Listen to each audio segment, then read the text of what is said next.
Right, we're live. Oh, hold on. What's going on there?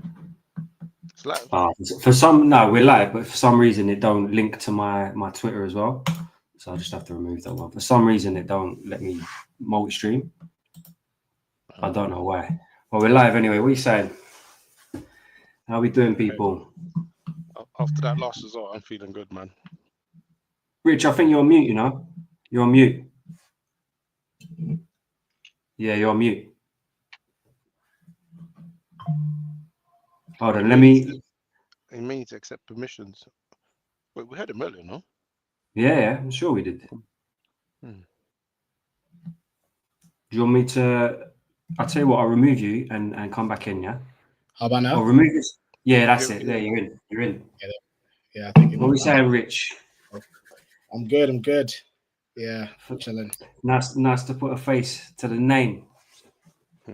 Yeah, bless. Likewise. I think I already met you to Are you a season ticket holder or? No, I'm not. No. Do you get to go to the games often or? Eb's your season ticket holder, isn't it? Yeah. Ebs is, yeah. Now and again, through Ebs or TK.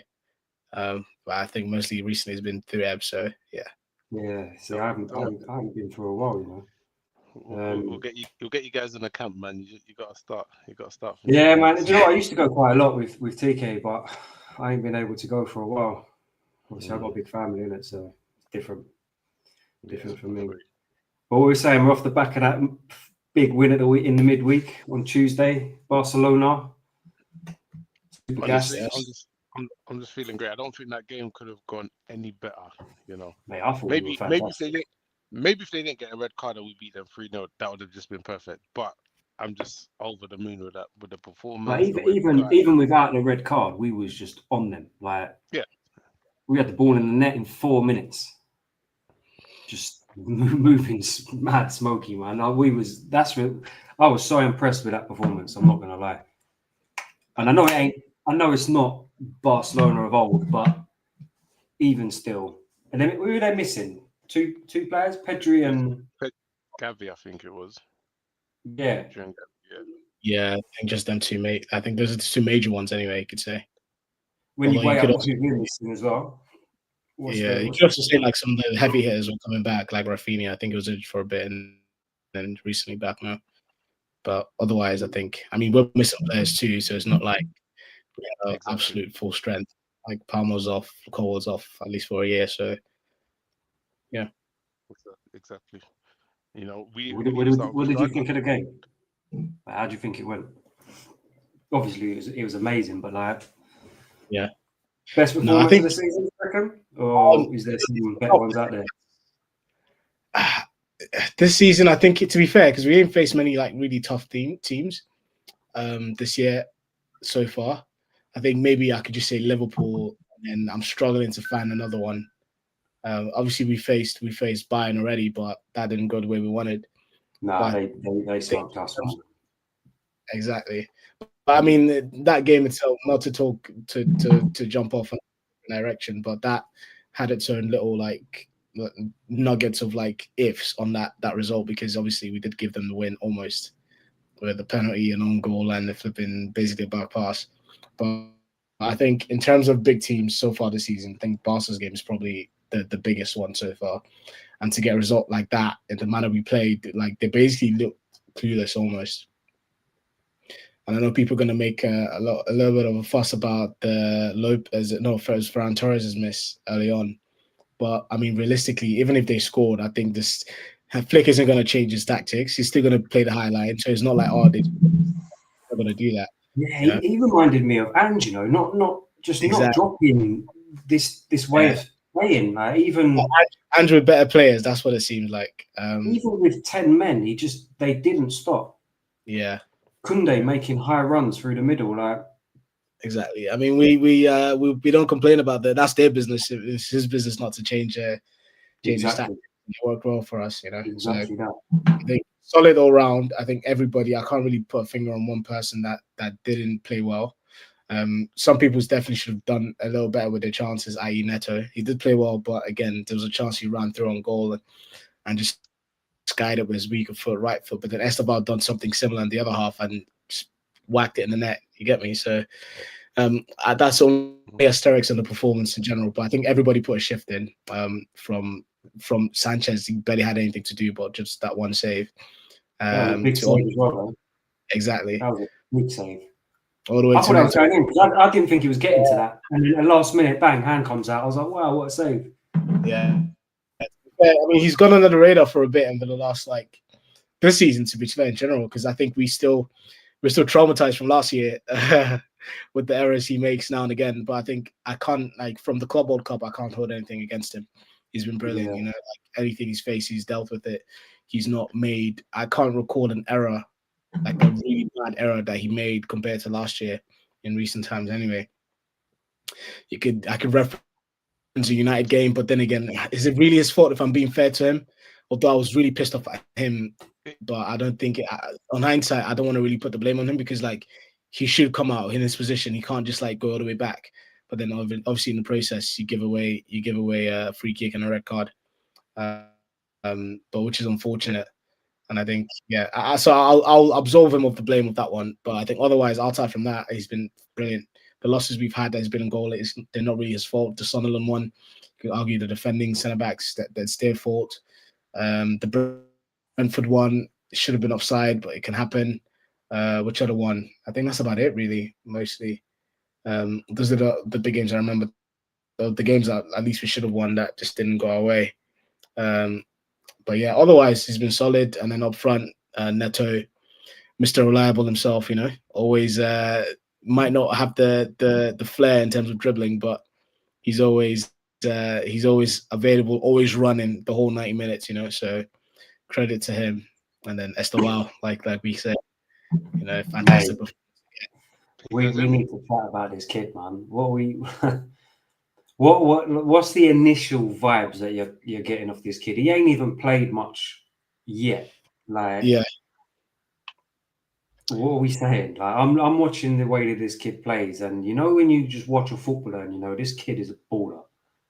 Yeah, that's the vibe I'm getting. I mean, look at the hype he's getting in the media already. Like, I'm so happy for this kid, honestly. And the fact that he was getting hyped up before the game, he's getting compared to Lamine Yamal, and then he turns up on the big stage and does that. You're thinking, we got a gem here. Like, we've got an absolute gem here, and even rival fans are admitting it now. So, yeah, man, I'm super gassed for Estevao. I'm not gonna lie. Absolutely, I think it's been before Palmer. It's been a while since we had a player with like that wow factor. I think it was like Hazard's last one, and then without Hazard, it was more or less like just a team because obviously we had a front three of what Werner, Havertz, Mount for ages, and like don't get me wrong, they functioned together well, but under Tuchel, but we didn't have that like Hazard. Like Hazard wasn't more like there's a massive vacuum there that hadn't been filled yet. And I think up until Palmer, then I think it took us to get Palmer to realize that, oh shit, like we have been missing this like this player, this kind of caliber, you know, the one where like, no disputes about his quality. Like anyone can say he's world class almost. And then to get Estevao as well, obviously we signed them both in the same window, but obviously Estevao was still really young then. And then for him to come of age, playing how he played in Brazil, and to finally have him with us and playing basically first season and putting in the performances that he's putting in, you know, like sitting people on the ground, like getting past people with ease, almost strolling past people sometimes, you know. It's very refreshing, especially now that Palmer's had a little bit of a niggle and then he's had to step up in the inside. So I think I saw something the other day that showed me how far we progressed. Because I remember on the Poch, they were like, we're referred to as like the Cole Palmer team, which to be fair, I think that's literally what we were. Because if Palmer didn't play, it was shit. And in my opinion, I think it's down to the poor tactics of Pochettino. Because you can't tell me without one player, your whole way of playing collapses. Yeah, it doesn't make any sense, you know. And then to transition from that to this year, where we haven't even had Palmer most of the year so far, and we're still putting in brilliant performances, playing people off the park, you know. I think massive credit to the coach, definitely. I think we might have our reservations about him sometimes. I'm not going to lie. That, what you're just saying, was one of my issues that I had with Maresca, that a couple of players in the team, once they're gone, the system's gone. Mhm. But recently, we've just got on with it. And we're exactly. still turning out good performances. I know our Yep. consistency is a little bit of a worry, but they're young, they're kids at the end of the day.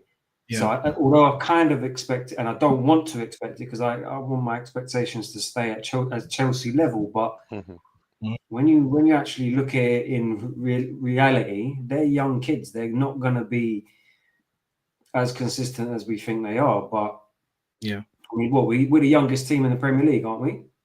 there we go.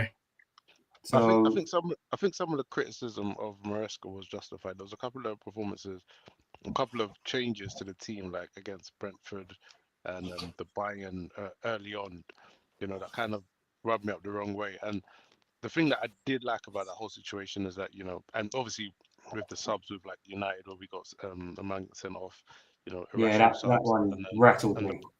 and the Brighton stuff, that really annoyed me, and that made me question, does this guy actually know? But I did like the fact that he came out, he took accountability for his mistakes, because at the end of the day, he's a young manager, right? He's only been at the top Yeah, level for 18 months or so. So the fact that he took accountability and said, look, listen, I made the mistakes here. And since then, he's not making them same mistakes again. He's improving on the way he's managed the team. Like you saw it like the other day. I wasn't even happy that he played the false nine against Barcelona, but it really did work. And even the game before that, there's some question marks about his team selection.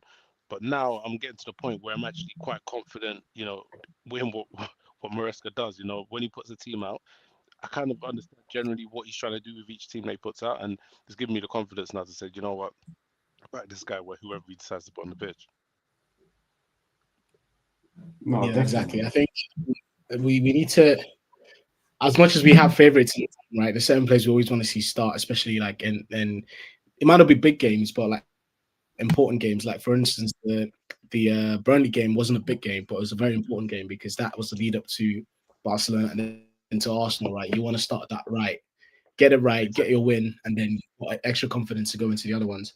But I think ultimately we just have to uh, we have to trust the manager because again, like we don't see the players in week out. We don't see them in training, right? And there might be a reason why he's not starting Gu, for instance, because although I might call for it sometimes, if you're going to rest player, don't play a false nine, just play Gu. You know what I mean? But there might be a reason for it. Maybe he's trying to push the player a bit more, like show me you want it. Show me you want to start. Like we do, like to prove in training that you want to. And then I think that only translates well onto the pitch because if the player's proven that they're hungry on the training pitch, when they get on the field, like they're gonna it's not gonna go away. I assume they're still gonna have that hunger. They're gonna show it in the game. And I think that has worked well this season, especially. Yes, we have a young squad, but I mean, we're always hyping up the talent we have. This guy's a baller for the future. But I mean, if he starts them, we shouldn't be too like we shouldn't be too reactionary in judging him. I think a good example would have been like Hato, for instance. He didn't really start well in his first couple of games with us, but then again, I think a sort of a maturing moment for him. But then again, had a bad performance after that. Was probably the Liverpool game, Wales at UEBs, when both our centre backs got injured, Josh and Badia Shaw. And then basically he put in who did he put in Hato to come in as centre back with James. And with that, I was just obviously we know he like we wouldn't buy him if he's not good. At the end of the day, you gotta have quality for them to be at Chelsea. But it's like how well would he cope with the pressure of the game? This is Liverpool. It's like the second half, only a couple more minutes to go. We're chasing. No, we're not chasing it, but we're pushing for the win, etc. Is he composed enough to like play well in this environment? And he came on, didn't put a foot wrong, although I was praying to God that Liverpool didn't get a corner, but he did play well. So I think we need to trust the manager, even if he decides to like rotate, and just back the players, back the team, especially at Stamford Bridge. Like we need to think a progress we made as fans as well. I remember going last season and I think this was I hadn't even gone at the time, but I think I watched it from home and I could just see or like I could hear it. It's like when we were sort of passing at the back, like some of the fans were like moaning. I'm like, come on, you don't expect, this is not Poch anymore. We're not gonna just, we don't have the capability up front to like hold the ball up, to lump it up and hold it up and try to score. We don't have Drogba anymore that can do that, like let them let the coach do his job. And I think we've improved a lot this year as fans, even with regards to that, where like even when we're passing at the back, even either trailing or like level, like there's a lot more like calmness. It's like, okay, cool, there's a plan. They're doing it for a reason, They're trying to pull the opposition out of possession and then find the pass. Because I think it might look like lazy passing, like just like back and forth across the centre backs, but it's sort of like inviting the pressure a little bit to sort of like go through them. Because if they tried it, like it's gonna get intercepted because everyone's like behind the ball already. Or like if we lumped it up, we don't have a Drogba or like a Giroud to win the air duels and like knock it off for Hazard or someone else that can like weave his way through and like find a chance. Like we're more of a team that likes to have the ball on the ground, likes to play through the lines. I mean, now and again we can play the ball over the top and behind, but and that's only for runners really. We're not playing it for someone to hold up, more or less. Although we do have some players that could potentially do that, but we haven't seen enough. But I think there's a massive improvement in general this year compared to last year, not just from the coach, but also like the fans as well. I've noticed that in the stadium too. So, I think he it comes with confidence, though, doesn't it? Because it's like, definitely. But I think he's. Go on. I was gonna say last season, at sometimes when we're doing it, and especially when the times where Robert Sanchez was not at his best in terms of confidence, we're making him play at the back, and it's just like, why we keep doing this when we know that he's not confident, we know that we're not going to receive it well. So I think that's where the fans kind of got a bit annoyed. Whereas now, we've seen the results of playing out from the back and what it can actually be. So I think we're a bit, we're not as nervous as we were compared to last season. The team just got better at it generally. Our players have obviously had the system for a bit longer. They know it a bit better, so they know where the passing lines are. I think exactly. Go on. Sorry, I think for me that Enzo Maresca is slowly winning fans over, and I think it's been a slow process. Obviously, I think the Club World Cup and the Conference League helped, but I think the fans that were 50-50, I consider myself to be a 50-50 fan of Enzo Maresca because I do think he's winning me over, but it's like I still have my little reservations on some of the stuff they do. Like he is learning on the job. There is no two ways about that. Like you said, that the Manchester game. Like right now, it's easy to say that we love him because we're buzzing at the moment with this Barcelona game and now recent run of form. But there is that odd game where you just look at it and go, "What are we doing?" Like Sunderland, for example.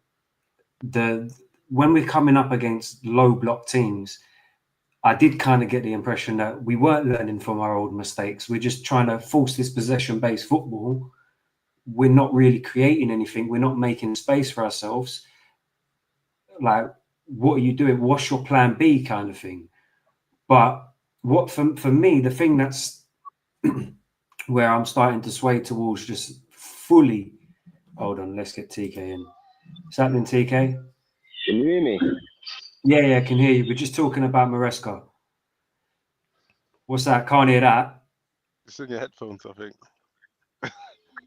It's in your headphones. Can you hear me? Yeah. Yeah, I can hear you. Yeah, we can hear you. Why can't you hear this then? No, it's not. It's coming out the phone. There you go. Put it next to that ear. Put it next to that ear. Oh, it's the. Nah, I can't hear it. Can't hear it. Oh, I'm devastated. I'm devastated. I've found that for the last 10 minutes.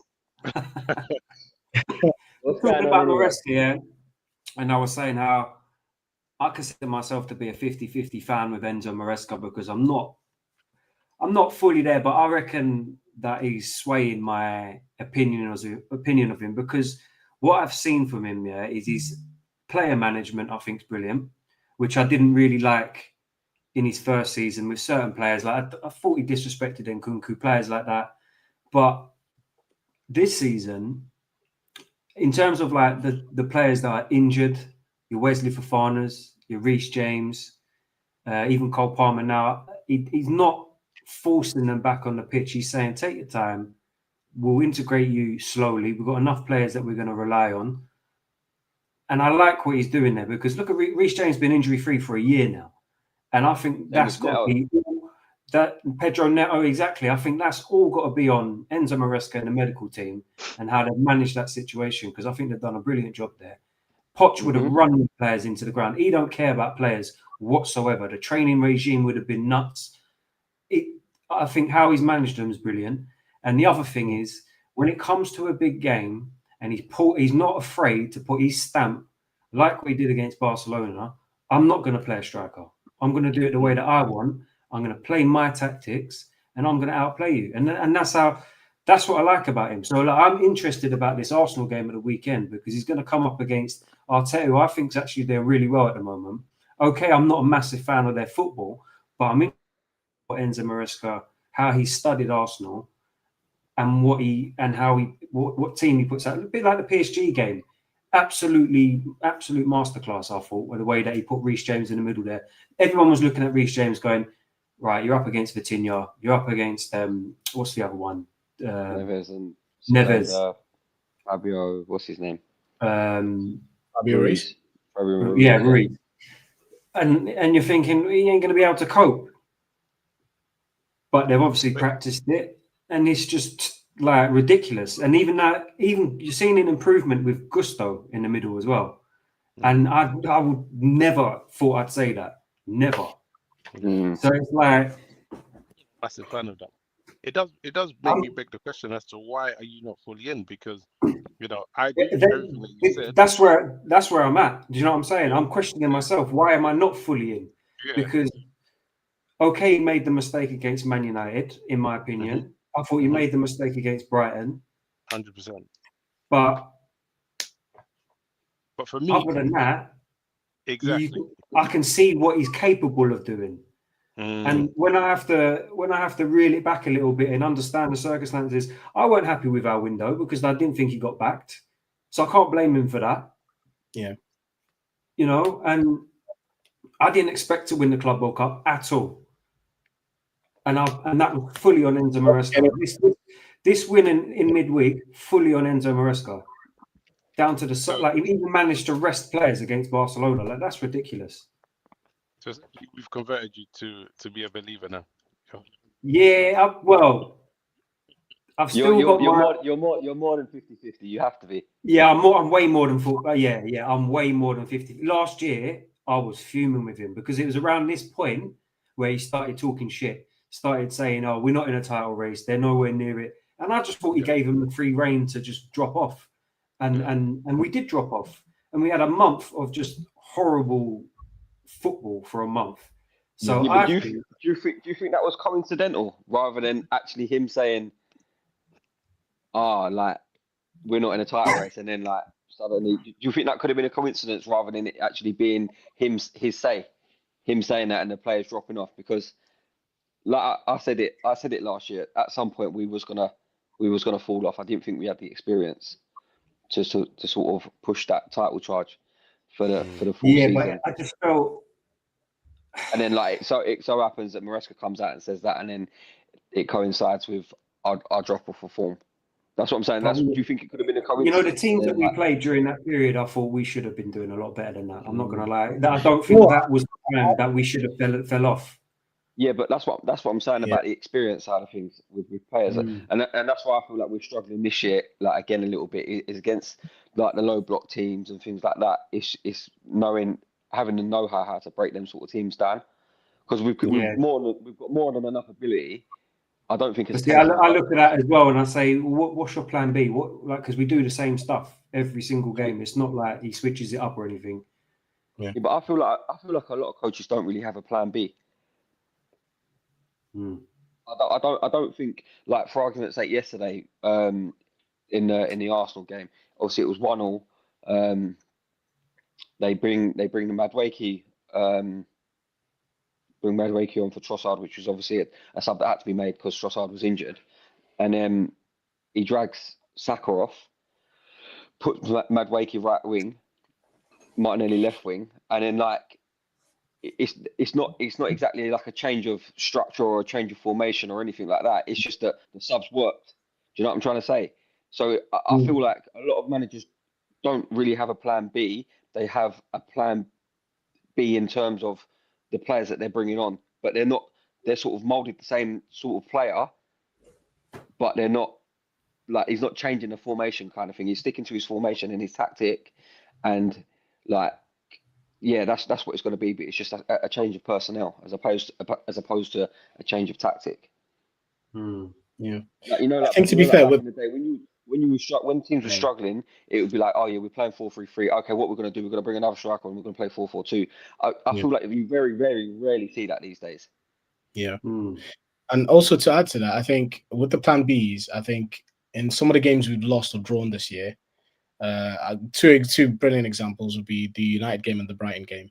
I think it's all good having a plan B. I don't think he doesn't have a plan B, but then again, your plan B probably doesn't involve you being a man down either early on. You know what I mean? I feel like that is a very different, especially with the United game, the red card to San 5 minutes in, and now like basically the whole plan is out the window. Do you get what I mean? Mm-hmm. Like if we had 11 men up until like the 30th minute, even if United were like 1-0 up, I feel like we could still have adjusted with 11 men to win that game. The Brighton one, that is really unfortunate because it's like what straight into the second half. Yeah, literally the first minute, the second half. Exactly, and then boom, we're a man down like straight away. You know, like he would have had a team talk. He would have had an idea of how he wanted to adjust to the game in the second half. Like within a minute, everything just goes out the window. You know, the only game that we lost that is or drawn that I believe definitely super disappointing is the Brentford game and Sunderland. Right. Obviously, we drew Palace early on, but I think that was just a difficult game because Palace are they're a good side. But the Brentford game, that was just very disappointing. It was away, and then the manner of the goal we conceded as well, the long throw, like what's his name, Garnacho sleeping on the back post, although it could have been offside, but again, if what's maybes. And then the Solomon one is just like stuff that I don't think how we lost the game is again long throw again, and then the last minute goal we conceded with the striker holding up Tosin and just everybody just standing. You can't. Maresca doesn't tell him to just stand still. Do you get what I mean? They'd have to sort of watch the runners or watch the space and intercept, but they just decided to do nothing and then rolled the ball back and they scored. So those two games, I feel like it's difficult for me to put the blame on Maresca because I could arguably say, well, they've trained this, they've planned for long throws. I mean, we just need to be better at it, you know. And then just moments, lapses in concentration, losing, and I guess some of the games as well. Like for instance, the Brentford game, the first goal they scored, identical to the one Fulham scored, where it was Tosin was the last man against their striker, caught back inside and boom. Obviously, Tosin isn't the fastest we have in our squad, but obviously, like he's playing because of necessity. We don't have any more players. Like you could argue Josh, but I still feel Josh is a tiny bit in experience. He's been good playing for us, but again, some of those games we didn't want to hang him out to dry almost, you know. Because let's be honest, our fans, we're on the best sometimes. We tend to over criticize or like over performances of certain players when we shouldn't sometimes. But yeah, I think overall, in my opinion, I'm more than happy with Maresca. Yes, some games 100% should have done better. In terms of having a plan B, it's difficult to have a plan B. You get like red cards in very crucial moments of the game, especially like very needless red cards that just completely like give the opposition hope, and then we just fall to the wayside. But overall, in all, I think for almost any play style, we are. I think the only game I can recall that he probably got the game plan wrong from the off since Maresca joined was probably Bournemouth away last year when Sancho's debut, where we still won 1-0 with Nkunku. But that's the only game I can like fully say from the off, the game plan was like rubbish because that was a poor game. Now you've said it, I remember that we was poor that day. We were so bad, so bad. Like we were very lucky to still be in the game when Nkunku and Sancho came on, and then to get the winner, just basically out of nothing. Like we basically stole that game. They even had a penalty and missed it as well. That's how bad we were, you know. So I think that's the only game that like rings a bell where I can say, you know what, at the very start we were just rubbish. Like we didn't deserve anything from that. But otherwise, in most games I've seen, or pretty much all the games I've seen, I can't recall a game where we've our approach for it has just been like really, really bad, and then it's needed a plan B or something. We've pretty much been in all the games, or at least attempted to stamp our foot, even if we lost or drawn or whatever. We've approached it well. But yeah, I think my opinion, my trust is with the manager. At the end of the day, for me, he seems to plan well for the players. The only game that I think is going to be a tough one, because even as a fan, I don't even know how we're going to prep for them, is Arsenal, because they just, and it pains me to say, they're like very multifaceted at the minute.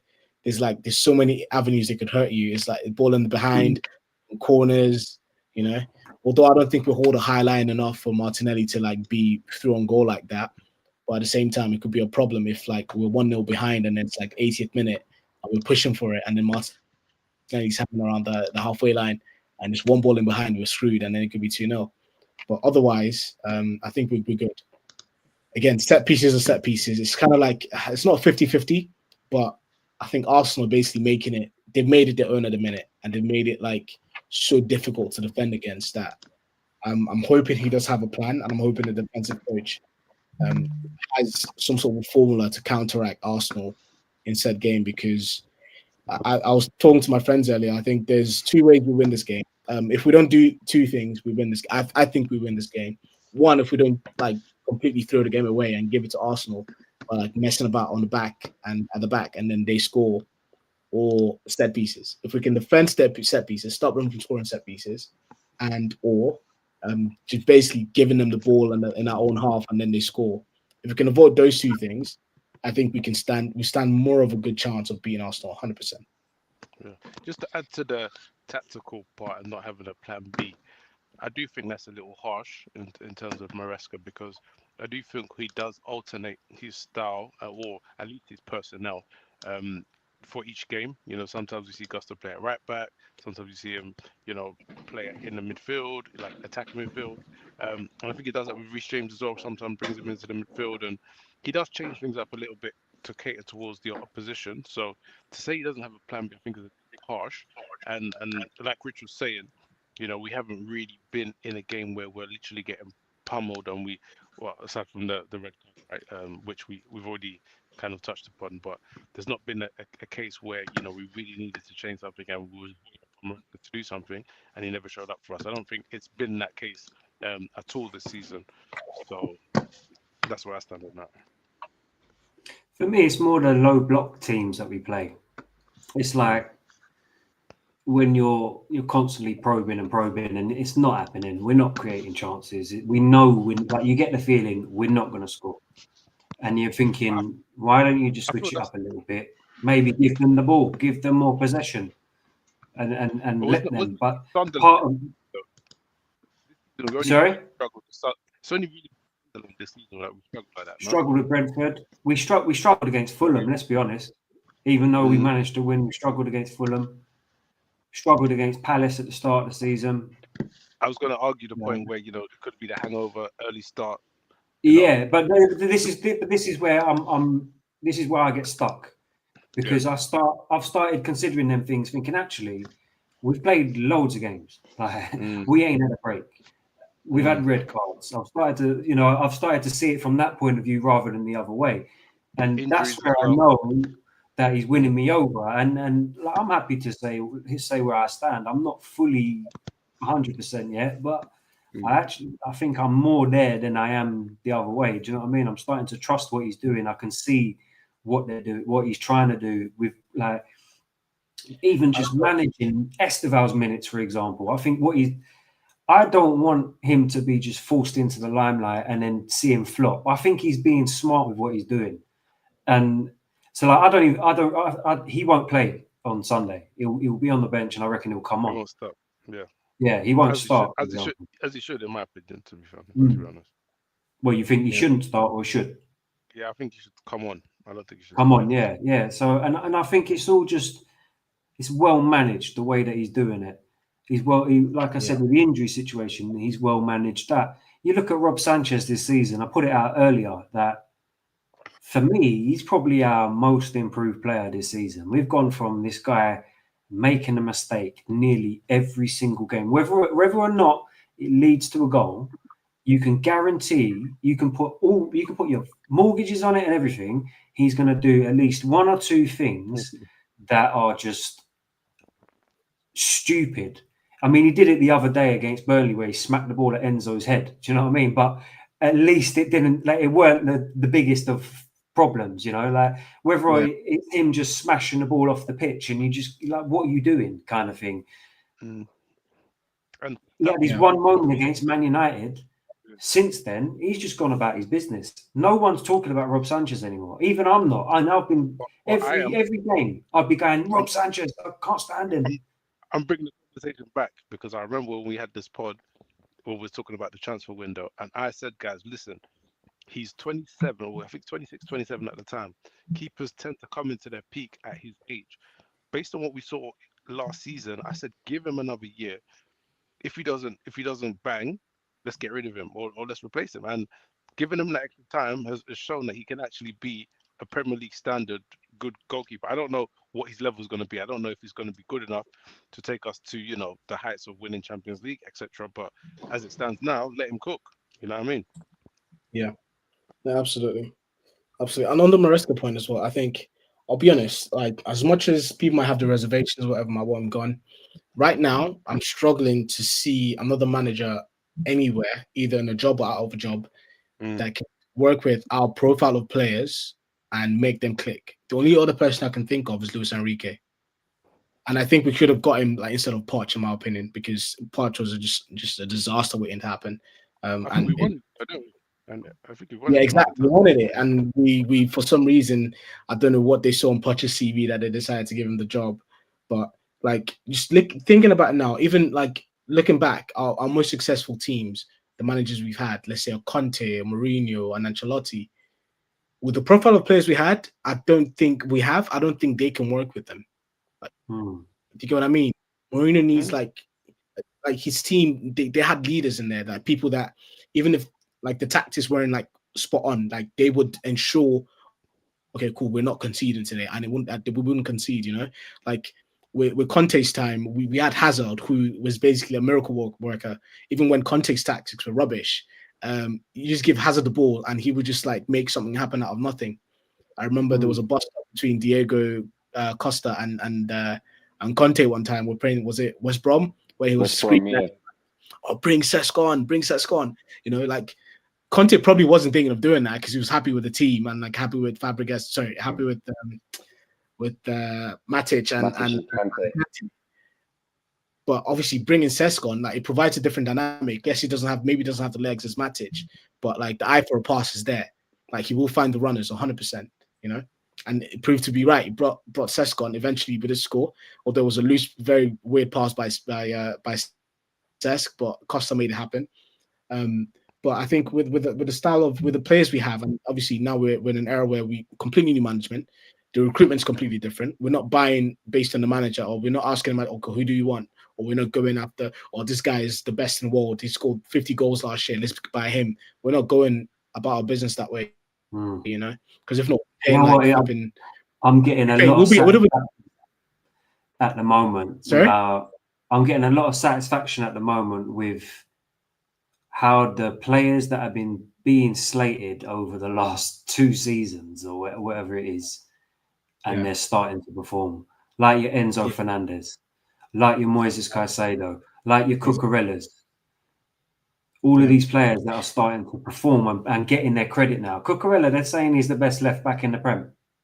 Caicedo, they're saying he's the best. He's the best. I've been saying that. He's the best. Caicedo, they're saying he's the best midfielder in the world. Okay, they got the Rice comparison now. We're going to see this Sunday how that matches up.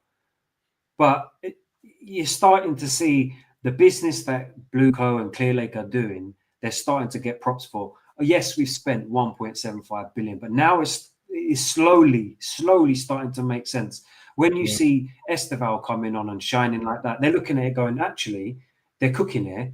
And I'm getting a lot of satisfaction of just seeing rival fans change their tune. And I've got loads of bookmarks on my Twitter. I can't wait to send them the receipts of all of what everyone was saying. Now they're seeing Sapiev in the Champions League scoring. They're seeing Quenda scoring in the Champions League. They're seeing Anselmino getting clean sheets. They're starting, you know, everything's ticking. You know, Amiga just scored today. So they're starting, everyone's looking at us going, do you know what? They're starting to really cook a decent team here. And we've got all the youngsters. So it's like, you know, one thing that annoys me is about the amount of money that we've spent. And it doesn't annoy me that we spent that money, but it annoys me that everyone says, oh, well, you spent 2 billion and this, that, and the other. You should be doing this, that, and that. But how many players have we bought to sell?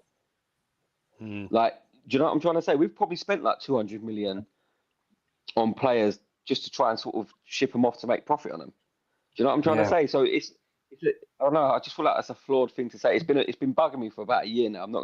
I just ain't really said anything. I feel like this is. Well, you don't think we should be doing that? No, I'm saying we should be doing it, but it annoys me when people say, or when people want.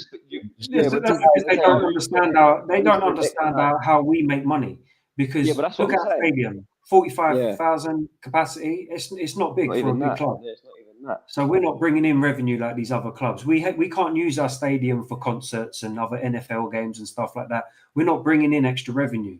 Yes, we've got a brand that's out there. Yes, we're bringing in a lot of commercial deals. We still haven't got a front shirt sponsor, which is a bit embarrassing, but there's a reason why. And I'm starting to trust what they're doing because they're trying to line up the best deal, long-term deal that will give us the best bit of business going forward.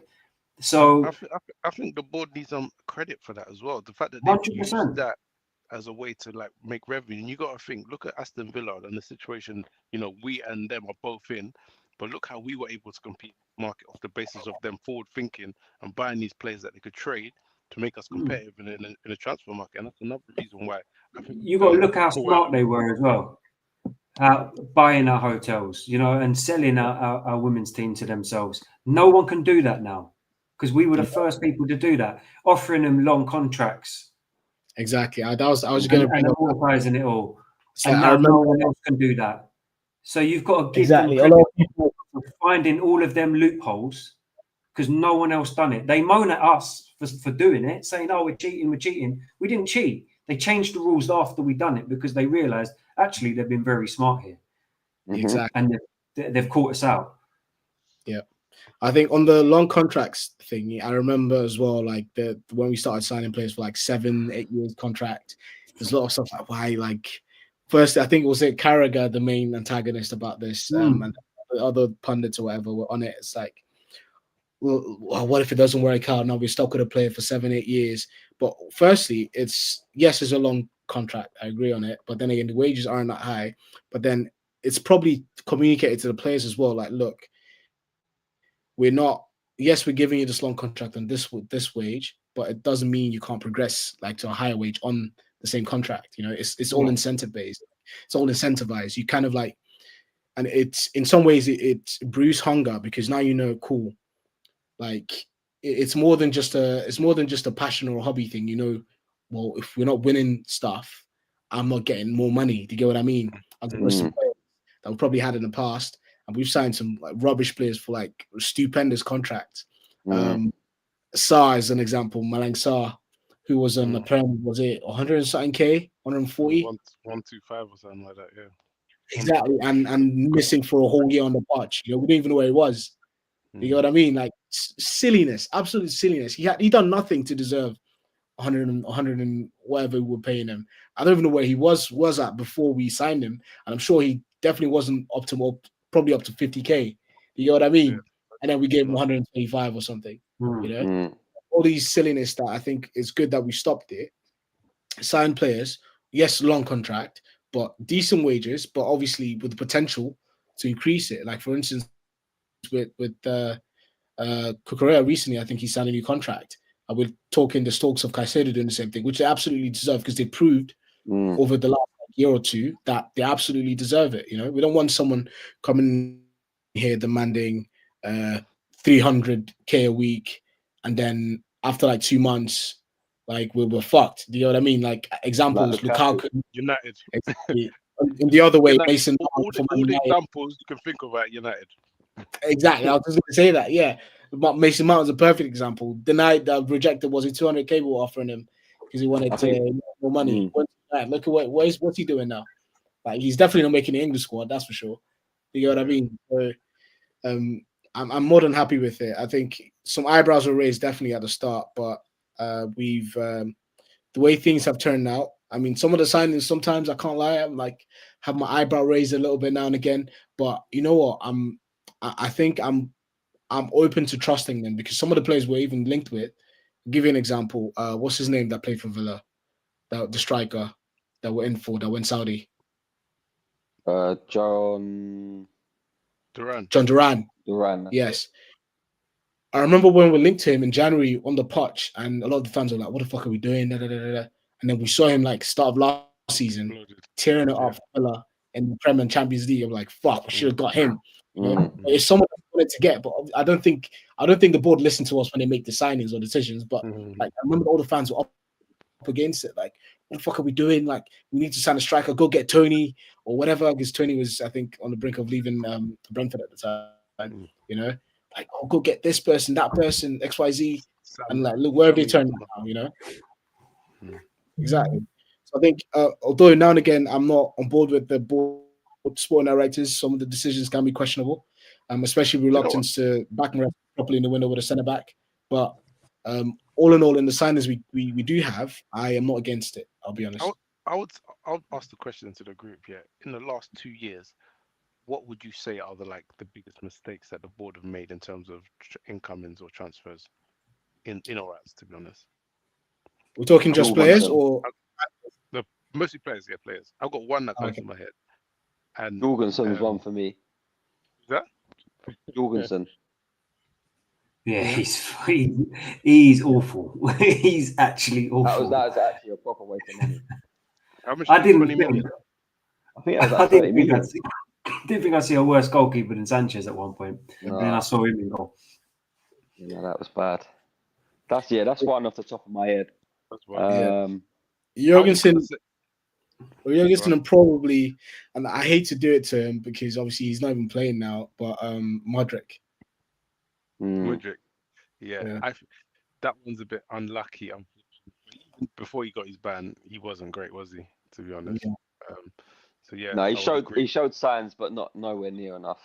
Exactly. You know what? I look at that first season. Yeah, the players that we signed, we were gassed when we signed them.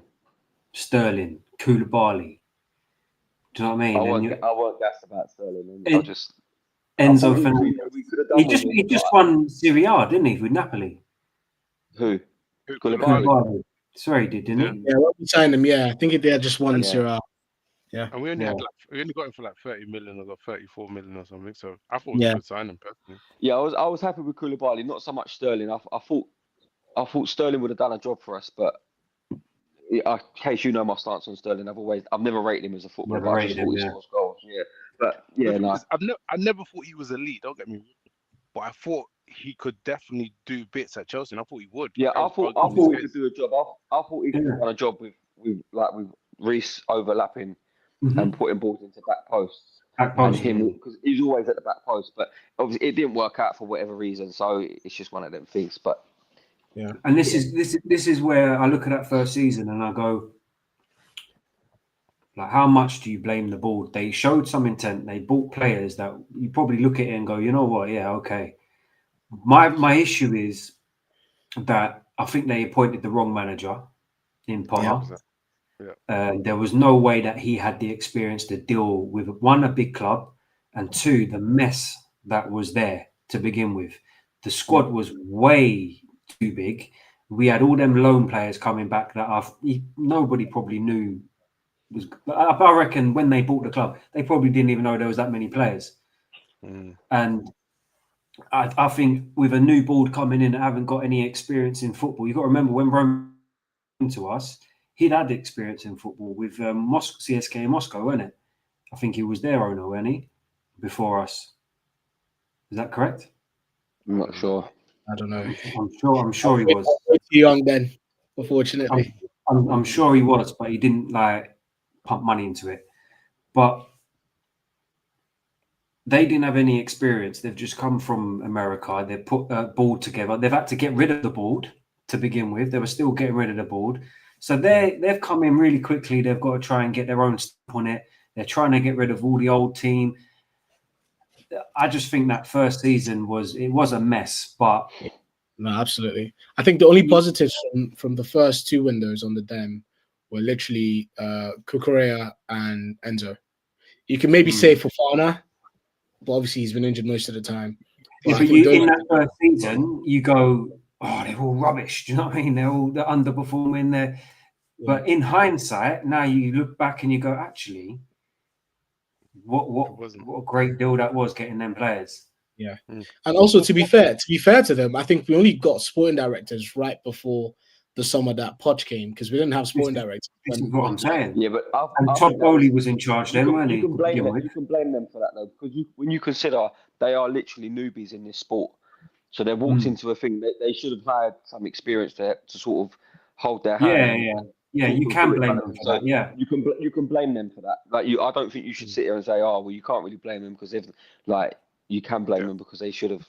They should have panned it out. Yeah, basically. Yeah, definitely. But what concerns me is like when certain Chelsea fans say things like, "Oh, the board don't want Chelsea to win; that they're only buying players for reinvestment." And I just don't really see that argument. And I wanted to get you lot's take on that, because for me, when we look at the players that we bought, even from the beginning, which didn't work, fair enough. But you see the attempt, and when you look at the players we bought in the last couple of seasons, and the players we've let go, crucially as well, like. Have we let go of any of our hitters? Is there anyone that we've let go of that we think, oh shit, if we had him in the team now, he would make our team so much better? I don't think so. So what is the argument that people are saying about the board don't really want to win things, or they don't care about winning? Well, this is what I think it's a great point to make, because at the end of the day, they're still only is this their third or fourth year, isn't it? Fourth, I think, yeah. Yeah, so this is their fourth year into it. The model's completely changed from year one to now. So under this new model, we're 3 years in, effectively. And at the end of the day, like Ebs just said, we ain't sold anyone where we're thinking, oh my God, we're selling our best players. It's not like we're acting like a feeder club or anything like that. We're signing all of these young players, and in 3-4 years' time, arguably could be the best player in their position in every position like across the pitch. We could have an unbeatable, like an unstoppable team. But the only way I moan about it is if we then start selling them players and then start acting like a feeder club. So I haven't got any complaints about it whatsoever. I've got two players in particular that worry me a little bit. Well, three now. Palmer, Enzo, and now Estevao. Because Estevao's value has skyrocketed above 100 million. Enzo Fernandez, if Real Madrid come in and offer like 130 or 120, would we accept it? Yeah. And Cole Palmer, I'm not upset if 100 plus. If we sell Enzo. I'm not upset if we sell Enzo. I'm with you. Yeah.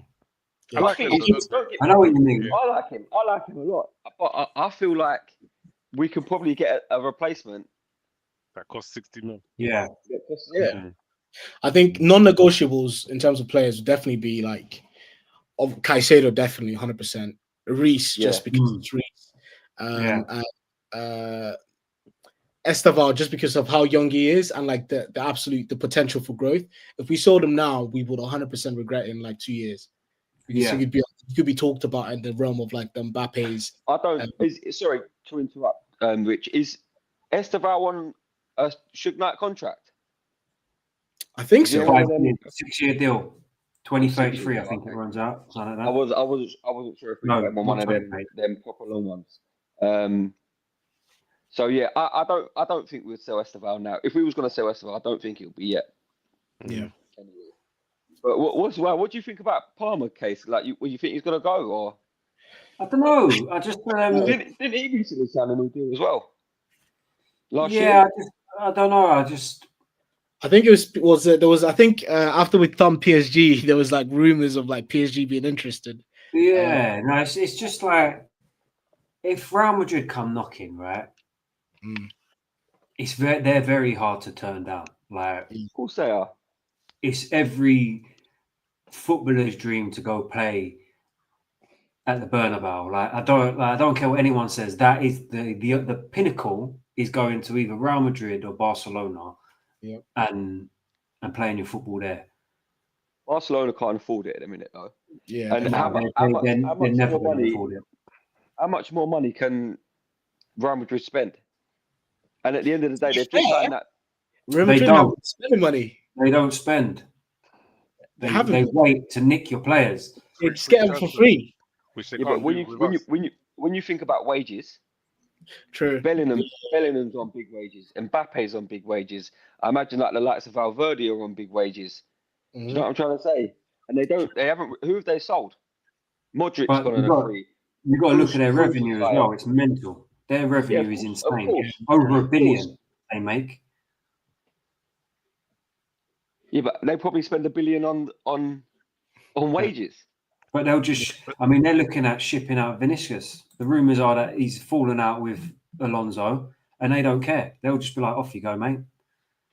That's the thing. So that's just why I'm not worried, because I don't see any of our players going anywhere, right? Unless they're going to No. Saudi and they want to retire, you know. Yeah. I can't see Real Madrid buying any of our, maybe Enzo. And like TK said, I don't think Enzo's irreplaceable. You know, we've got Santos coming through. No, I You know, do he's agree gonna with be that. there at some I point. do agree Do with you know what I that. mean? So who are we really scared of losing? I can't see them selling Estevao or Copama, and those are the only two that I would say, wow, you know, if we sold those, you know. Mm. I And say Moy. Yeah, boy, That's sorry. that's Yeah, irreplaceable. I, Oh, and, I was going to say it's irreplaceable. But Correa, yeah, I'm putting Correa in that bracket, to be honest, as well. Like, Yeah, 100%. yeah, at the minute, yeah, definitely. Yeah. Just only because you consider that Hato would be our backup, and I just don't think he's ready yet. Yeah. And yeah, to your point, Ebbs, around like the reaction of Chelsea fans, like I think a lot of us were somewhat still used to the way Roman done things, Yeah. in the sense where it's like, cool, season is not going well, manager out. You know what? Next season, who's the next best player out there? Cool. Can we offer them what they're looking for? Wages? Cool. Here we go. Join the team. You know, they weren't That's what looking. we. Does I this don't know if person you suit managed the to catch team? the, Like, does the style of play, etc. How we want to play? You know, it's like bring the best players. We'll find someone that will make it work. You know. Rich, I don't know if you managed to catch the podcast that we done with Gabriel, but that's what me and Ed was trying to say. Like, he's trying to say, oh, we needed to do this in the transfer window, needed to do that, and we were saying, well, this is a new transfer strategy that we're working under here. Like, you can't just keep trying to revert back to what Roman would have done, because this ain't Roman, this is Blueco. Exactly. So let's see if it works. And it's not even just the new structure, the ideology of the board. Physically, financial fair play and all the restrictions that have been put in place, we can't do that anymore. So Yeah. it's not even an option. So some people are just stuck in their ways, right? You know. No, absolutely.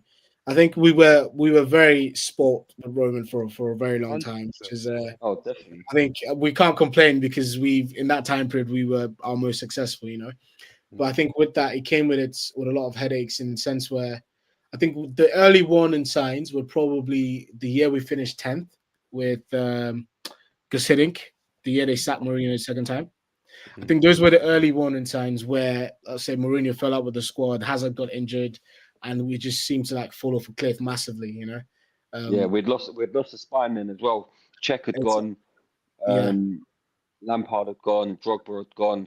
It Yeah. was like, there was a massive coaching, overhaul that was needed. Yeah. Exactly. But I think sort of Conte sort of gave us like, it was almost like a short-term remedy, because it just seemed to work in the first season. It was almost like a jolt of like adrenaline. It's like, cool, now we're on it, you know. Completely different style that no one was used to in England. People didn't know how to play against us early on, you know. So we kind of just rode that wave until we won the league.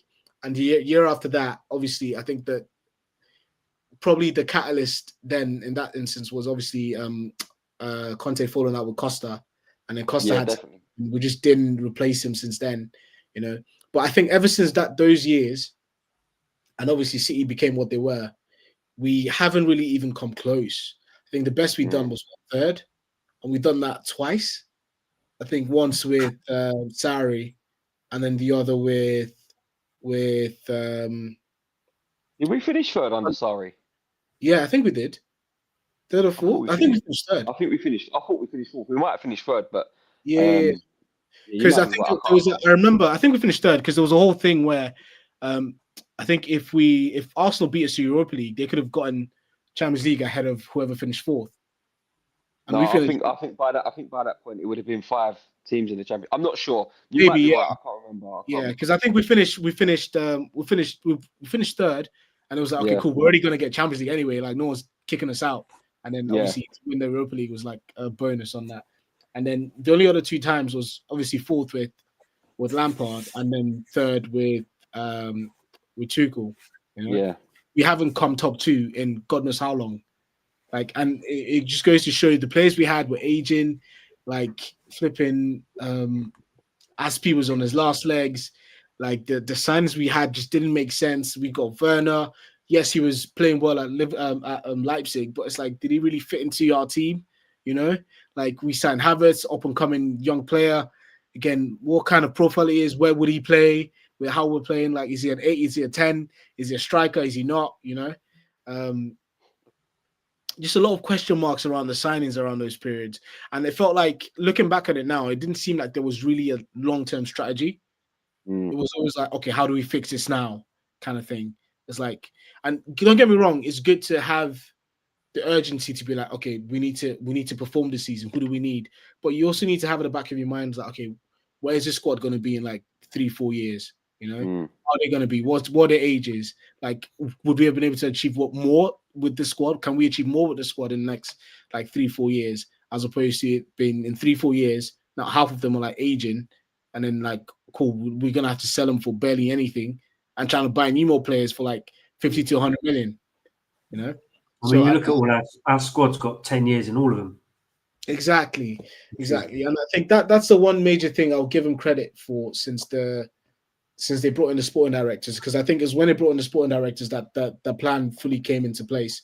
Because obviously when Blucher took over, they were signing like Sterling, Koulibaly, who are almost 30 or 30s already, you know, which obviously would not happen right now.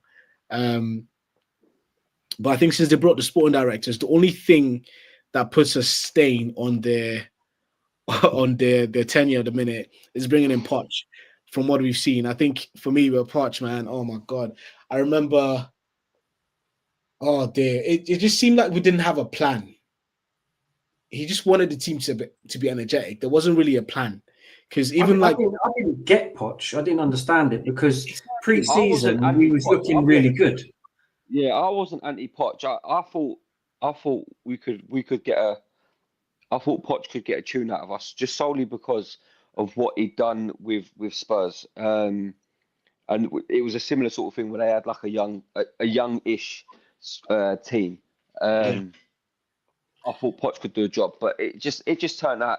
I don't know. He might have been able to do a job in his second season, but no, honestly, I don't think so. I think for me, the writing was on the wall when Palmer wasn't available, and how bad we looked. Like, we didn't just look bad, we looked very, very bad. Like, the Arsenal game still rings a bell. It's like, and the United game as well. Although Palmer wasn't, I think we just didn't look like we had any. Like that, those 2 games are the 2 games for me. In my head, I was like, you know what, we just can't carry on with this guy. It doesn't make any sense, because it just. Is that a squad issue or is that a Poch issue? I think with Maresca, we didn't have like a massive injection of players with Maresca to Poch, because I'm struggling to think of any like absolutely. I think with Poch we scored quite a lot of goals, didn't we? But we just leaked loads. That's the issue, you know, like it just seemed like it was just all over the place. And yes, you could argue defensive errors, mistakes, because even Caicedo was making mistakes. Sanchez was making way more mistakes then, you know. But at the same time, there's got to be some sort of like foundation, like in terms of like how you approach a game that you instill onto your players. That I feel Maresca did, that Poch didn't, you know. And I feel that's the difference. The argument I would have with that is that, you know, for example, when you signed those players, Caicedo, he was relatively young, right? So all of these players weren't really ready per se, right? So it's now that, you know, now that Maresca's working with them, it's only now that really they're starting to click, right? And they've had like 2 years of Prem experience in order to get to that level. Even like Enzo Fernandez as well, he's a new signing, right? New to the Prem, so he's never going to be at his best. So it's like, was Poch dealt a bad hand? No, I disagree. I think comparing how we play on the Maresca and on the Poch, I have to disagree, man. Because there's times on the Poch, I mean, with some of the players I can understand maybe first year, whatever, first full year, whatever. But Moises, like, don't forget, he was in the league already. He had played at least 2 seasons in the Prem. You Yeah, know, but don't you remember that was the same with Cucurella? When we signed Yeah, Cucurella, he 100%. was terrible. He yeah, was I terrible. think, It's adjusting to that big yeah. big step up, and that's Yeah. I agree to I was some saying that. extent. I think with Cucurella's zone, I think he had like some personal issues outside football, Yeah, he which did. He did. He obviously yeah. found So out I'm he had willing to give a little bit of leeway power. there. But with Caicedo, obviously we watched him at Brighton and we saw how well he was playing, and then to come to Chelsea and some of the errors he was making, it felt like it was almost like just the tactics we had just didn't like correspond to how we wanted to play. Because there was times that Caicedo was being the ball completely isolated. There's no passing options. And then he loses the ball. It's like, well, I'm not surprised he loses the ball because it's like he's surrounded by 4 players, you know, like everybody else is in the final third, and it's just him in the middle. And like, I'm not Do you know surprised. what I look at with Poches, yeah, his season, when you look at the signings made and the outgoings, that season, the outgoings, we lost some big names and like huge names in that dressing room. Azpilicueta, Kante, like all these players that had helped us win stuff. Do you know what I mean? Pulisic, Loftus-Cheek left. I know they're not major players, some of them, but Yeah. Kovacic Even left. some extent, I'll put Havertz, out in that bracket, you know. even Aubameyang left. Do you know what I mean? Like, I know Aubameyang weren't great for us, but they're big names, and then we're bringing in the likes of the only big name out on that signing list that I thought we were bringing in at the time was Nkunku, and he got injured straight away. Mm. Yeah. I didn't know Cole Palmer was going to do what he did. No one Lavia did. came in and got injured straight away. Caicedo bought as a record signing at the time. Debut was horrendous, and then do you know what I mean? Who else did we buy? Disassi, shocking. Was it Badeshia as well? Nicholas Jackson, who And I actually Badishia, don't mind Nicholas Jackson, but he's just not amazing. He's not a hitter, is he? And this is why I sympathize for Posh. And you got to remember, towards the end of the season, we went on that crazy run, right? yeah, So it could be 5 the wins case on the of bounce. Yeah. he was putting stuff together through the season, and then when he finally got it to get going, he got to a certain level, and then he got sacked. So I think it's very harsh on Poch. I don't know. I can't remember. Like, I get what you're saying. I don't remember like a particular style of football, whatever. But sometimes it takes a bit of time to embed that into the squad. yeah. I think a perfect example that I can give is Badishia, right? I remember when we signed him in January that year, and his first game was Liverpool, and he was phenomenal, fantastic, right? Even for the other 6 months, he didn't put it wrong. And then on the Poch, I remember we were all slating him because he looked absolutely clueless, constantly making mistakes. Like, how do you For me, yes, he had an injury and came back, but you don't forget how to play football after an injury. So for me, I think that falls on the tactics because I think there's two things there. I thought Badishia was terrible last year as well, though. I know we didn't play that much, but even every time we played last season, I thought he was terrible. Last year, I was ready to get rid of him. I'm not going to lie. I was screaming for it. Last year, I disagree. I think for me, maybe initially the first few performances last year, like I'll still say trying to shake off the tactics of Poch, but after like after a few performances last year, he seemed to like understand, and now we're comfortable with him in the team. You know, we now we don't have Colwell. We're happy with him starting in the left side of the centre backs. You know, and I think credit to him and credit to I guess the coaching. But yeah, sorry, Debs. But again, if you take it back, when we signed him, he was a 21-year-old. He's got a bit more experience now, so you expect inconsistencies at that growth stage, and now he's coming into it. That's now is when we expect it. Don't get me wrong, I'm not taking away from Maresca, but I'm saying that Maresca has a better baseline to kind of work from, on the basis that the players have a bit more experience at the time. Yeah. Not fair. I think that is a valid point. I think experience, and the more you play, obviously, the better you get. That does factor in as well. But I'll be honest, I'm struggling to shake off. I don't think Pochettino would have done as good a job as Enzo's done. I'll put it out there and say that. I Yeah, agree. But I agree. 100%. but 100%. I do think he may have done better. Well, I think he would have done better than he did in the prior season. You know what I mean? I think he was going in the right direction. Put it that way. Yeah, maybe fifth. Oh, Well, that would have been enough for Champions League last year anyway, so it doesn't matter. Yeah, just about. Yeah, finished fifth, yeah, didn't he? Wait, I can't remember. Yeah, anyway. Mate, that Poch season, I'm just looking at we went on some horrific run, you know. From game week 9 to 18 was just so bad, yeah. honestly. Like, unforgivable. It's curse. And he It's only curse. really started getting it right in January. Mm. And the 5-game winning run at the end is what saved the season. Yeah, pretty much. Otherwise, boy, we had some terrible results in there as well. The 5-0 at Arsenal, 4-1 Liverpool, 4-1 away to Newcastle, Very bad one. Yeah, 1-0 Forest, 3-1 away to West Ham, didn't beat Wolves. The Liverpool game, I went to that cup final. I was so embarrassed, honestly. I've never, Liverpool fans as well, absolutely outsung us. yeah. Absolutely. I think some of those games, I look back and I think, cool. If we had Maresca in those games, in terms of how our style of football now and then, I don't think we lose them. For instance, the final, we would we absolutely win that all day long. That final was horrendous. Yeah, all day That long. final was absolutely horrendous. I couldn't Like, believe what I was seeing. yeah, and to be fair, and don't get me wrong, I think I saw a stat the other day, but we haven't conceded more than 3 goals with Maresca. Mm. But then on the potch, like you rightfully said, there was the 4-1 at Liverpool, the 5-0 Arsenal, you know, like some really like hammerings, you know. And like, yes, we've lost some games with the Maresca, but I think last season there were very, very like close games, maybe max 2-0 or 2-1 or 1-0, you know, which will be disappointing if we didn't play well enough in. But I think we haven't really had a team completely batter us off the park, like from start to finish, where we didn't cause the problems ourselves. Because the City game is an example where we lost, was it 3-1?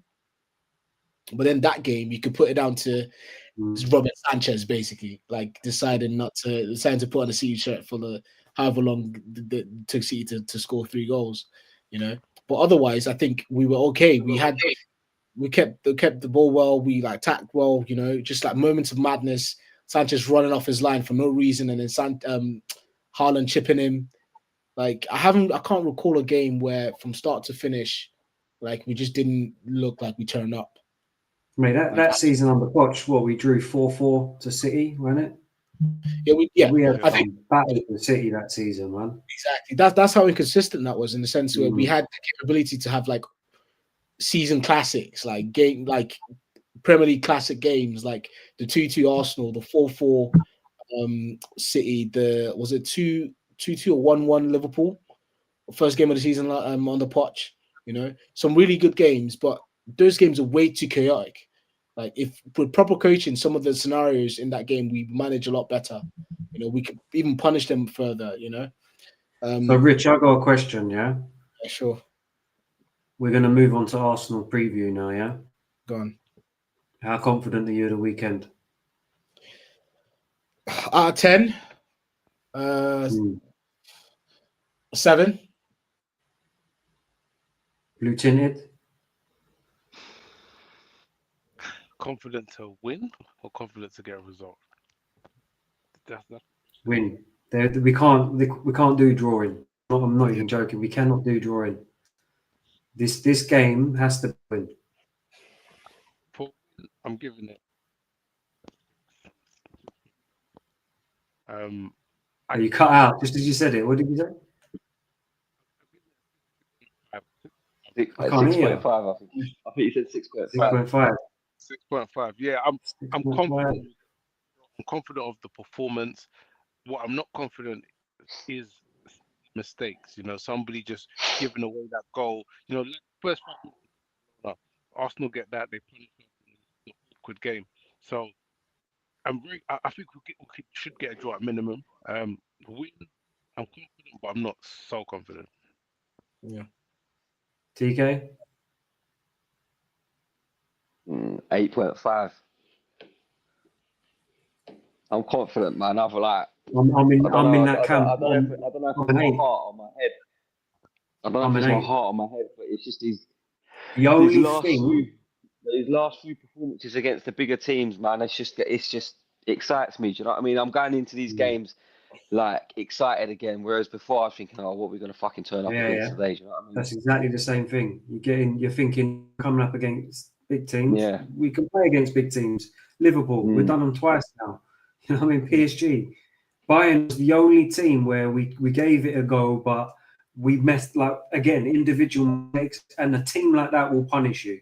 So it's like we come up against, we absolutely whooped Barcelona, man. Nobody thought we was going to do a job against Barcelona, and we've absolutely wiped the floor with them. Completely wiped. They had nothing. They had one big shot, and two big shots, Ferran Torres, and then the one at the end, Rafinha. So I'm going into this game quite confident. I'm not going to lie. The only thing, that Ferran Torres one come from a mistake from Reece, and that's what Ebbs was saying. So it is about going into that game, just making sure we're on it from minute 1 to the 90th minute. And this is the thing, we've come a long way, right? Because I can't lie, when we think back to the Bayern Munich game, I thought we actually played really well in that game. You know what I mean? I thought we deserved something out of the game. And when you look back at the scoreline, it won't look that way. But the reason why we did that is because we came. Yeah. Like, we've come a long way, and we should be better than that in this game against Arsenal, but time will tell. But, big game, Arsenal, pressure's at stake. Are these young boys going to lose their heads and panic for the first 5 minutes the same way they did against Barcelona and end up going to go down, and then we have to fight our way back into the game? Do you know what I'm saying? So I think the lineup, when I see the lineup, I'll know how confident I am, and like the first 15 minutes how we start will kind of basically shape how I feel about the whole game. Yeah.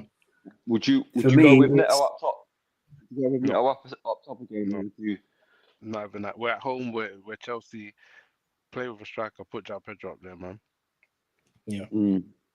I think 100% we need a striker up front. We can't go with a false nine against Arsenal. We need somebody to physically challenge this. If not, just. I'll be honest. Yeah. I'll be honest. I'd start the lap. I agree. No only reason I say that is, the Argy-Bargy against Saliba. Saliba's not great against hold-up play, and I feel like if the lap can get his body in front of Saliba and work off of that, and we can work off of that, I feel like that's an avenue we need to explore, because I've seen. I'm not saying that the lap and Kane are the same, but I've seen Kane just pin Saliba and he can't do nothing about it. So if the lap can do the same, he's like a similar sort of like. Well, they're not similar in stature, but he's a lump. Do you know what I mean? He can use his body to do that. If the lap was in form, I would have said yes, but we haven't really much from the lap in terms. No, I know that. So all I'm thinking is that we obviously got the goal the other night. Like just like put him in. Yeah, I agree. I think that the goal against Barcelona definitely helps a little bit for confidence, because now he's not going into it like, oh shit, I haven't scored. Yes, he hasn't scored in the Prem, but it's not like he hasn't scored for us this season at all. He's already got his first, so now he's thinking, cool. If I get a chance again, because let's be real, like the games he's played, he hasn't really had a shot. No, he hasn't. Exactly, right. So now, like, I want him to play, because I know he's going to be up for the challenge. He loves like a physical battle, and he's going to have it with Arsenal for sure. Just obviously goes about it the right way, no red cards. But just put yourself about 100%, cause them problems physically, and just let the runners do their thing. In terms of I did say a 7 for confidence, and that's probably confident of getting a win. Probably 8.5 in terms of not losing, because I don't think we're going to lose that game, because I think one, in big games now, like there was a period where I felt like the team went into big games like nervous, and that was very frustrating. It's like, you play for Chelsea, like why are you nervous? Like you should live this game. You should look forward to this, especially against Arsenal. I felt we've been maybe a bit too nervous, like especially at the Emirates, like a bit too nervous approaching them, like not knowing, showing way too much respect than we should, like letting them have their way physically. Like no, like the only time last year I think that was I felt much better was Arsenal at home, where it was 1-1, but I knew the players gave it like they imposed themselves. They didn't allow like Havertz like to do all that fancy stuff. Like no, like I still consider him a snake, but you get what I mean? Like, especially for how he's been talking since he left. But like they showed out, they like put themselves, they made their presence felt, you know, and I feel they should do absolutely the same again. Like, yes, Arsenal have, you could say, the higher motivation because they've been third 3 times in a row, and now they're first, and now they want to actually win it, and they're gonna like. I do not doubt Arsenal's motivation in that game, but I don't see a reason why we shouldn't match it or even surpass it, because there should be a pride in that, in sense where cool, our rivals have the opportunity to do something. Let's spoil the party, you know. They think they have one up on us. No, we're not gonna let that happen. Like we've done with Tottenham back in the day, 2016. Where obviously Leicester still going to win it, but we made sure that Leicester won it. You know, like absolutely, like make yourself known, like teach them a lesson that no, like London is blue. You know, like, For me, if they win at but if they win at our ground, like bro, we're never going to hear the end of it, especially if they win the league. You know, so like like fine, they could win the league. But let's make it known that we beat you guys. This is why I've been going in on my chat at all the Arsenal fans in my chat, because this game is like we have to win this game. There's no two ways about it. If we don't win this game, the league's done. In my opinion, the league's done. If we win the game, it's game on. I'll be coming in here saying title race is on. We're there. I genuinely believe if we can hit Arsenal at their peak right now, I'll be in here saying we're ready. We might not do it. Like I'm not like expecting us to go on and win it, but I'll say that we are there. And it will be the one thing that gets me is this consistency issue, and you know the odd off game where it's a bit too often. I think where we kind of switch off and don't, you know, we're not up to scratch. And we've just had a very good game against Barcelona. My only worry is going to this game that we might not be fully switched on. But I feel like Maresca is very good at getting them switched on for these types of games. So that's where my confidence is coming from. So I think to add to your point, I think we've come a long way. So I remember even when Lampard came back again, and I think in some of his presses he questioned like the motivation, etc., and like some of those, you know, because I remember we lost 3-1 at the Emirates when Lampard was in charge, etc., and he questioned like their motivation and all of that stuff. And you can maybe like chalk it up to it being like super bad form and like you're just down, whatever.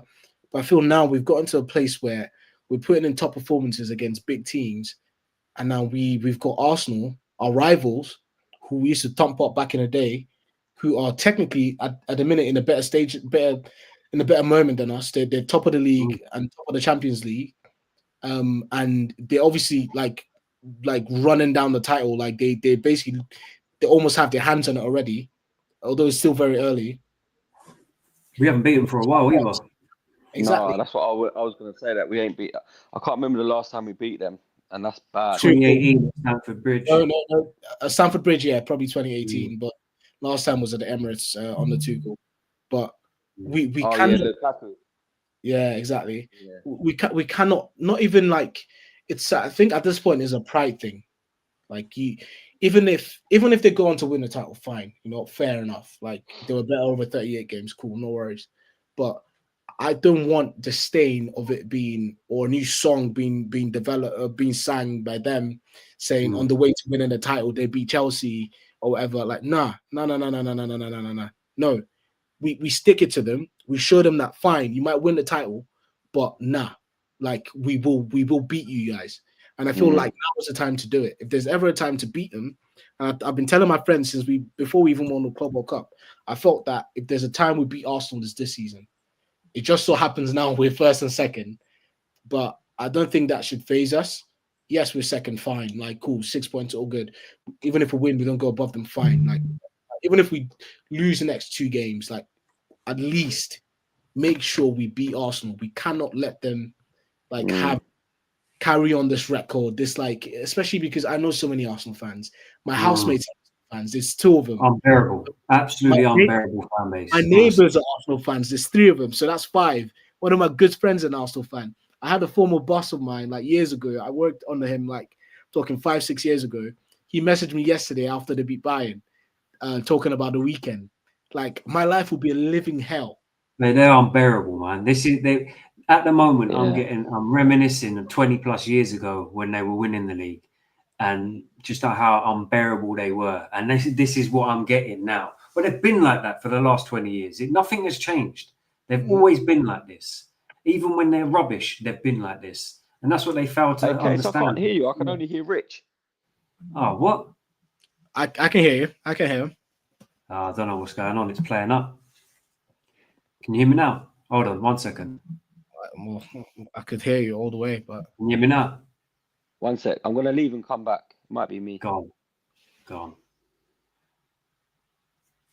Wait, I'll wait for him. yeah. Nah, there's no. We It's can't. moments like this. It's moments like this where I almost wish like I was a player with the same like motivation and conviction, because I know, yes, I never played pro or whatever, but I've played my fair share of football, and there's moments where like I have the desire just to absolutely not lose, and I know how I played in those moments, like my personal life, and at these moments I wish like I was a pro playing for Chelsea with the same motivation and just absolutely put in a performance where This game, yeah, you know, like, and I hope they can replicate that. And I think, to be fair, there's been a lot of criticism about Stamford Bridge over the years about how quiet it is. I don't think it's going to be like that on Sunday. I think we're going to replicate how it was against Barca. With this Can't wait to see our Tifo up against theirs. That's going to be fun, isn't it? Yeah, exactly. We've got TK, can you hear Case now? Yeah, I can hear him now. Yeah. Brilliant. Yeah. Sorry, go on. I can't remember what I said. I was just saying our shit. Like even when they've been shit, they've been unbearable. Yeah. So like in the last 20 years, they've always been the same. But the fact that they've now got to the point where they could actually do it, they're going to be like, I told you so. We told you so. And you're like, at some point, you are going to win the league if you keep doing it for 20 years. Do you know what I'm saying? So, and this is the thing that winds me up about them. They're just so unbearable. We told you we were good. We told you we were good. We told you we were cooking. Eventually, you will get there. So one day you will be correct. You've had 20 years of it. 20 years of just nonsense and not being good. And now you're finally in a position. To be fair, I think they've underachieved under Arteta, because I think for the last 3 years, they should have won it. Massively.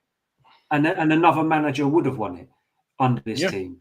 So I tell you now, for me, this game is the biggest game of the season for a couple of reasons. One, it will show us where we really are, that we're serious, that we can mix that we are back where we want to be in terms of fighting with the big boys. For me, if we win this game at the weekend, we're starting but the next rivalry in the Premier League.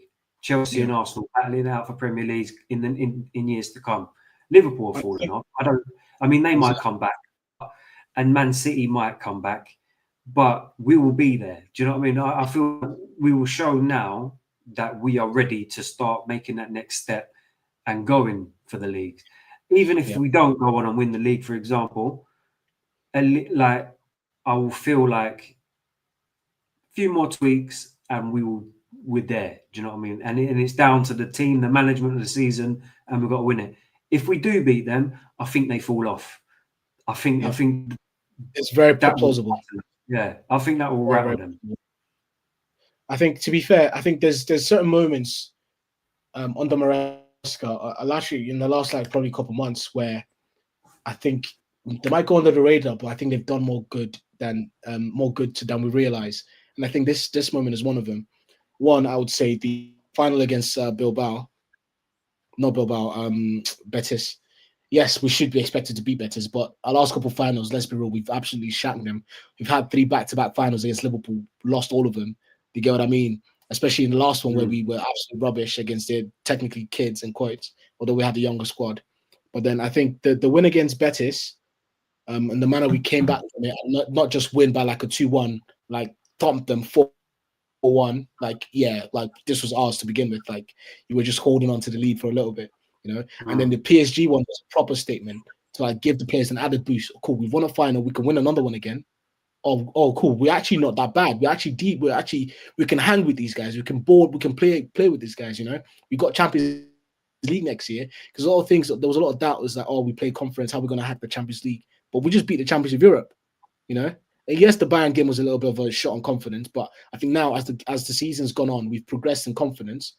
I think this is another pivotal moment. If we can beat these lot, yeah, it's not just a statement for the rest of the league that cool, we can actually beat, we are confident we can beat anyone, but it's also like, oh cool, like this time last year we're saying we're not in a title race, but oh shit, we just beat the league leaders, yeah, and now we're 3 points behind. Last year Liverpool were leading, we lost to them at their ground, you know, like we already lost to City that last year as well. But if we can beat the league leaders in this crucial phase, getting into Christmas, and we're just 3 points behind them, like this is a massive confidence boost. Obviously, barring any injuries and anything that goes completely left. But I really don't see a reason why we can't kick on from this, honestly. But the most important thing is that the motivation is on 150%. We cannot, like, we need to, if they're running at 100%, we need to run twice as hard. You know, we need to be first at every ball, first every second ball. You know, like, throw ourselves at it, like impose ourselves on that game. Do not let them bully us in any way, shape, or form, like they've done so in the last years. You know, impose ourselves, show that fine, like, nah, you're first in the league, yes, but you're playing against us. We're the world champions. We have that title for a reason, you know. Do you know what gave me the most satisfaction? That we just beat them playing our football. Yeah, absolutely. It's the way that we play, and we just beat them. Yeah, we like don't have what to we did at Barcelona. We just outplayed them. Yep. Because I know they're going to be messy. They're going to, in terms of long balls and whipping it into the box. They're using their height and everything and trying to rattle us in the crosses. It's effective for them. It works. But they have got players that can sting you. Like, you know, you got Eze that can pop up with a goal every now and again. You got Martinelli that sometimes. I'm glad Trossard got injured because he's a little nightmare. I think he's not the best player in the world, but like, do you know what I mean? He's just a tricky little customer that always seems to pop up a little goal against us. Yeah, he's a big game player. He's a big game player. He always pops up against us and scores a little goal here and there. Be exciting to see Noni back at the bridge and see his reception and see how he deals with that. Yeah, I don't think he's going to have a bad reception, Noni, but again, you know what? I think certain players deserved it. Like Havertz, for instance. Although we weren't like really pissed he left, but I think it's all the noise, all the chatter behind the scenes, and all of that. He just randomly started talking shit. I don't think anyone really had a problem with him. You know what I mean? And then all of a sudden he just started talking shit. Yeah. But look at this question from Jack. So let's say we win at the weekend now. I would consider us in the title race, yeah? Jack's just turned around and said, any realistic signings in Jan that could push us on to win the league? Because realistically, it's not a bad shout. Like, we're in the mix, January transfer window. What do we do there to then make us go on? I heard someone say to us, we need another left wing. I didn't agree with that. For me, it was a centre-back and a striker.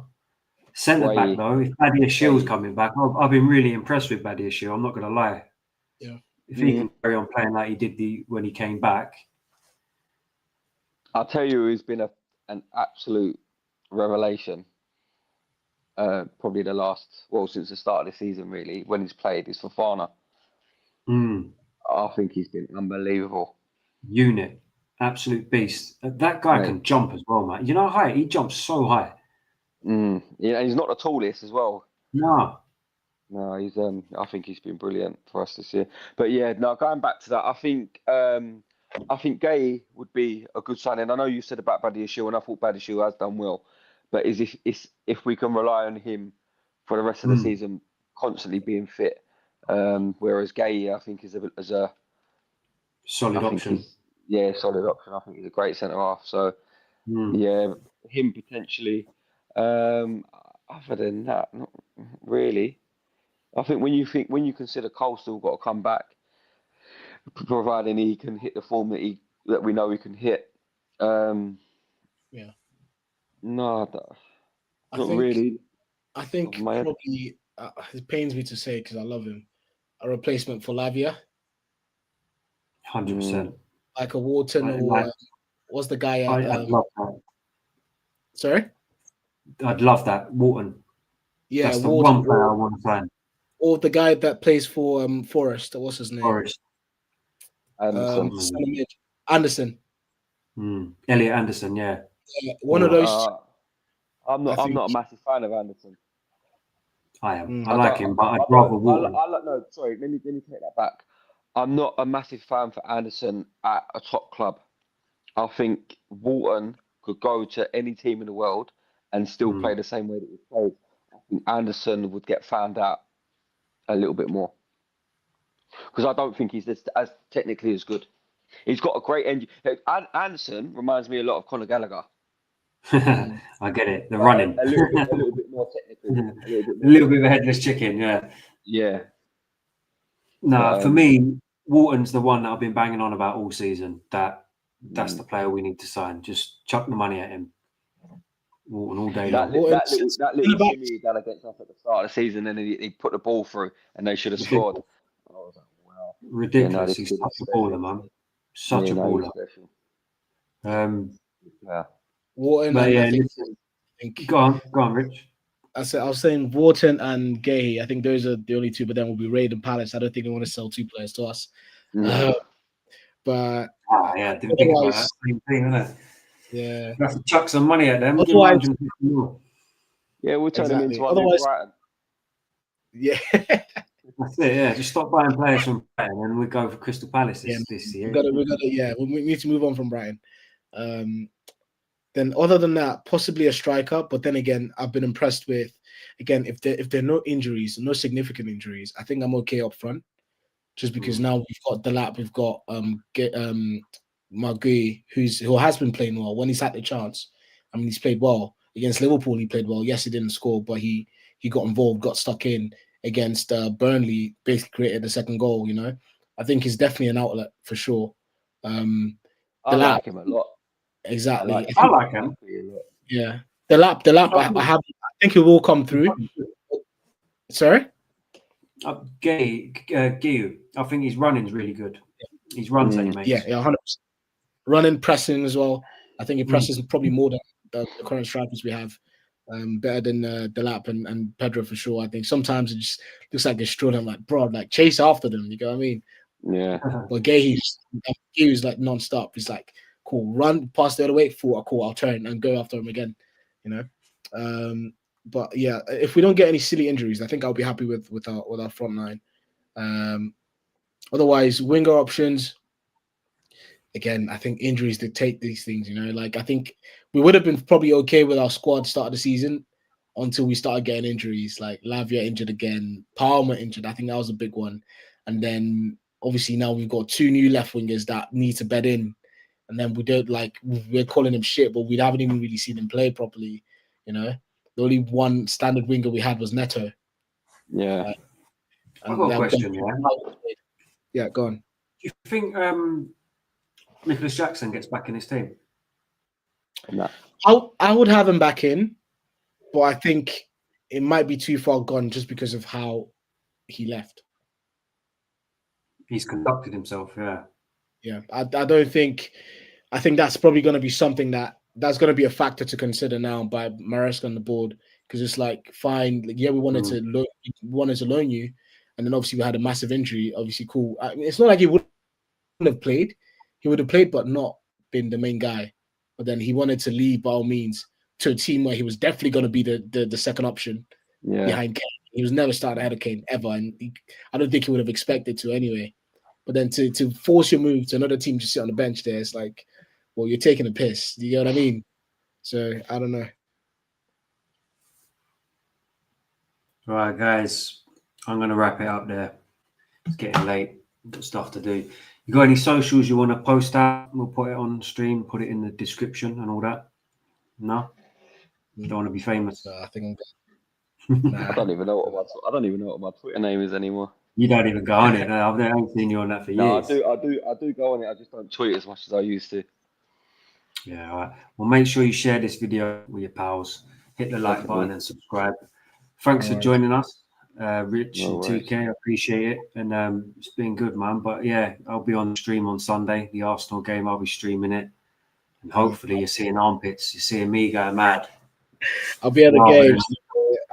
You'll see, because I'll either be happy or sad. So it's one of them ones. But yeah, hopefully Sunday we got this, man. I'm saying we're doing it. What score predictions? Before we go, what score predictions? 3-1. 3-1. Yeah, I think I'm going with 3-1 as well. I don't think we keep a clean sheet, especially because of the dark arts and like set pieces, all of that stuff. But I think we can definitely score against them. Like, especially they haven't kept a clean sheet in 3 games, you know. Yeah. So I think it's the little invincibility card that they had maybe in October or whatever, that's faded now. They've conceded in 3 games back to back. So I think we're 100% going to score. I think we can catch them out because even in the Bayern game, there were like little gaps. If Bayern exploited them properly, they could have been in. I think we could definitely do that. So I'll go 3-1 as well. I'm going to go 2-1. I just don't see us. I mean, they haven't had 3 goals against them for God knows how long. So that's what I mean, there's always a first. Do you know what I'm saying? There's always a first. I'm hoping we batter them 4-0, if being real with you. But yeah, hopefully that'll be better. I think 2-1 is more realistic for me, and we'll leave it as that. But yeah, listen, tune in on Sunday if you want. 1-0. Go on, say that again. I said I'll take 3 points any way it comes, mate. Just give me the 3 anyway, points. That's it. Exactly that. On Sunday, we've got to win this game. It's going to be a massive game. So, yeah. Listen, lads, I'll chat to you in the group chat. Thanks for tuning in. And yeah, in a bit. Have a good one, lads. Take care. Take care, brother. Nice one.